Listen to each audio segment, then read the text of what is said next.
پھر وہ مرض اور روگ لگ جاتا ہے۔ جیسے حقہ اول کسی مرض کی وجہ سے پینا شروع کیا تھا، مگر یہ مرض لگ جاتا ہے اور شغل ہو جاتا ہے۔ لیکن جوان اور بوڑھے میں فرق یہ ہے کہ جوان آدمی تو معالجہ کے لیے کسی سے کہہ بھی دیتا ہے، اور بوڑھا آدمی شرم کی وجہ سے کسی سے کہتا بھی نہیں۔ اس کے مخفی رہنے کی وجہ سے اس میں کثرت سے ابتلا ہے۔ شیطان اول تو اچھی نیت سے دکھلاتا ہے، چند روز کے بعد جب محبت جانگزی ہوتی ہے تو پھر نگاہ کو ناپاک کر دیتا ہے۔ تو ضروری ہے، امر یہ ہے کہ علاقہ تعلق ہی نہ کرو، اور علاقہ ہوتا ہے تو نظر سے، لہٰذا نظر ہی نہ کرو۔ غالباً حدیث میں ہے کہ، یا کسی بزرگ کا قول ہے کہ نظر کرنا ابلیس کے ہتھیاروں میں سے ایک ہتھیار ہے۔ یہ نظر ایسی چیز ہے کہ اس کا اثر پیدا ہونے کے بعد بھی مدت تک یہ بھی نہیں معلوم ہوتا کہ ہم کو تعلق ہو گیا، بلکہ جب کبھی محبوب جدا ہوتا ہے اس وقت قلب میں ایک سوزش سی پیدا ہوتی ہے، اس وقت معلوم ہوتا ہے کہ تعلق ہو گیا، اور جس قدر یہ سوزش بڑھتی ہے خدا کی محبت کم ہوتی جاتی ہے، اور اس سے خدا تعالیٰ کو بہت غیرت آتی ہے۔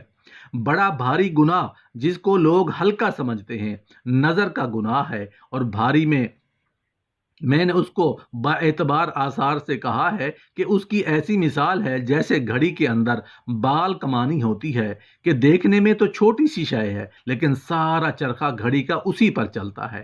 اسی طرح آنکھوں سے جو شعاعیں نکلتی ہیں وہ بال کمانی سے بھی زیادہ باریک ہیں، لیکن قلب جو سلطان جسم ہے اسی پر چلتا ہے۔ پھر قلب پر تمام چرخہ جسم کا حرکت کرتا ہے۔ یہ آنکھیں تمام امراض کی جڑ ہیں، اور اسی کو لوگ ہلکا سمجھتے ہیں۔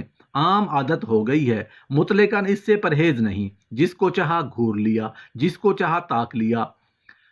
اصل گناہ زنا اور لواطت بھی اسی سے پیدا ہوتا ہے۔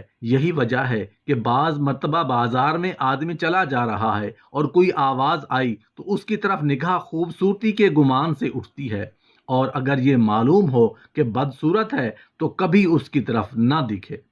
پس یہ نگاہ کیا ہے؟ دلال معاصی ہے۔ اسی واسطے حق تعالیٰ نے حفظ فروج یعنی شرمگاہوں کی حفاظت کے امر سے پہلے حکم فرمایا ہے، نگاہیں نیچی رکھو۔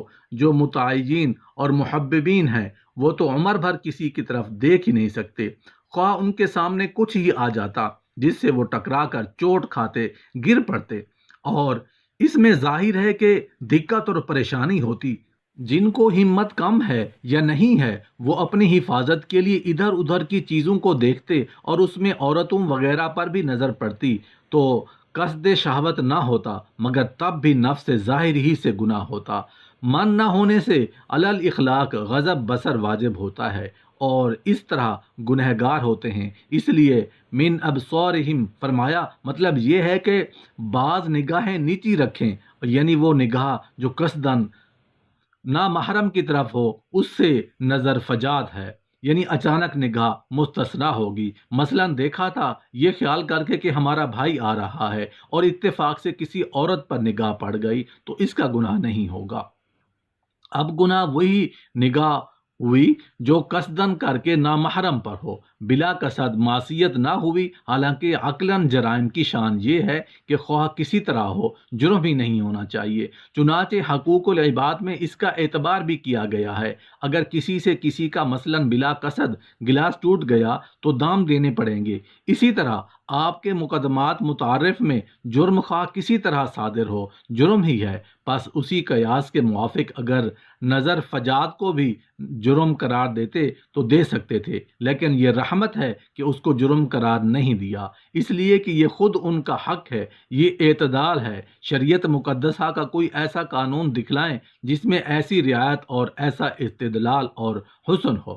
یہ گناہ اللہ تعالیٰ کا بہت ناپسند ہے۔ چنانچہ حدیث میں ہے کہ رسول اللہ صلی اللہ علیہ وآلہ وسلم نے ارشاد فرمایا، میں بہت غیرت مند ہوں اور اللہ تعالیٰ ہم سے زیادہ غیرت مند ہے، اور اسی غیرت کی وجہ سے اللہ تعالیٰ نے بے شرمی کی باتوں کو حرام قرار دیا ہے، چاہے اس کی برائی کھلی ہو یا اندرونی ہو، اور یہ سب خواہش ہیں، آنکھ سے دیکھنا، ہاتھ سے پکڑنا، پاؤں سے چلنا، کیونکہ ان سب کو شارع نے زنا ٹھہرایا ہے۔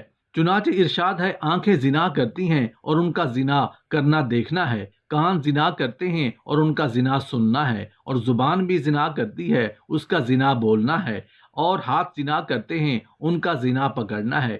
اسی وقت لوگوں میں یہ مرض شدت سے پھیل رہا ہے، کوئی تو خاص اصل ہی گناہ میں مبتلا ہے اور کوئی اس کے مقدمات میں، یعنی اجنبی لڑکے یا اجنبی عورت پر نظر کرنا، حدیث میں ہے کہ اس میں ہاتھ لگانا، بری نگاہ سے دیکھنا، سب داخل ہو گئے۔ یہاں تک کہ جو خوش کرنے کے لیے کسی حسین لڑکی یا لڑکے سے باتیں کرنا، یہ بھی زنا اور لواطت میں داخل ہے۔ اور قلب کا زنا سوچنا ہے جس سے لذت حاصل ہو، تو جیسے زنا میں تفصیل ہے ایسے ہی لواطت میں بھی۔